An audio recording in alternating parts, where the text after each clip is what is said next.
On this week's edition of the Appalachian Update, SGA and the Department of Government and Justice Studies host a special workshop. The Watauga Residential College offers a new scholarship. And Appalachian wrestling continues to dominate. All of this and more here on the Appalachian Update.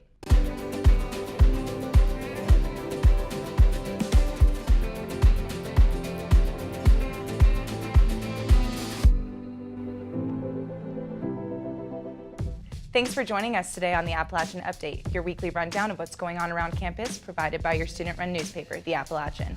My name is Annie Jones. And I'm Faith Hatton. In news, the Student Government Association and Department of Government and Justice Studies is hosting an Elect Her workshop, which is geared at leading women to run for public office. The event will train attendees on how to find issues they will run on, give them perspective on running through campaigns, and how to conduct campaign speeches. SGA will be hosting the event on February 16th from 1 to 4 p.m. in the Price Lake Ballroom in the Plymouth Student Union. The Watauga Residential College announced that they will be offering a new scholarship called the McFarland Family International Travel and Research Endowment. Members of the Watauga Residential College can apply for the scholarship to receive $1,000 to $1,200 in assistance. The deadline for the Travel and Research Endowment for fall 2018 is April 15th, and the deadline for the spring 2019 is October 15th. On January 31st, Appalachian State held a listening session for the students to talk about the old Watauga High School property that was recently purchased by the university. The property was home to the DIY skate park, which served as an area for local skaters to build their community. With the recent demolition of this skate park, we took to the student union to hear what students had to say. Let's take a look. I think they can tear it down if they build a different designated spot for the skaters, because we do have a large skater population. Boone and the surrounding areas have always been about outdoor activities and doing things outside, and I can't really think of any like large skate parks, and I've seen a few of ramps in the different skate shops and stuff like that, but nothing any that's ever been huge. The town of Boone, SGA's been working really closely with them, and our Director of External Affairs, Nick Williams, can tell you a lot more, is about relocating the skate park so that students still have an option, and community members still have an option to do that. I'm not sure the location of that just yet, but that is one part of the problem that we have a solution to as of right now. So I don't think they should close down the DIY skate park, because it's a perfect place for the skaters around here in Boone, locally or not, for them to get out, go skate, potentially create their own artwork, which could be looked at as vandalism, like say in downtown Boone, where they might have more problem with police and stuff. Now here are your arts and entertainment stories. The Henderson Springs LGBT Center is hosting a Second Chance Dance on February 16th from 7 to 10 p.m.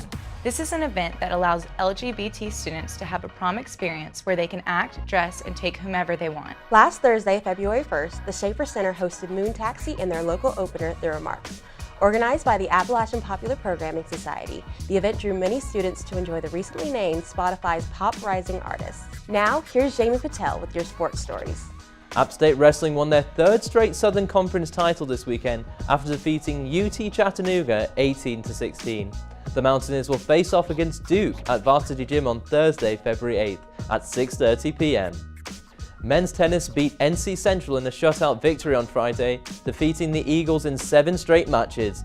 The Mountaineers then fell to Presbyterian 4-3 on Saturday, and they will return to play against Eastern Kentucky on February 10th.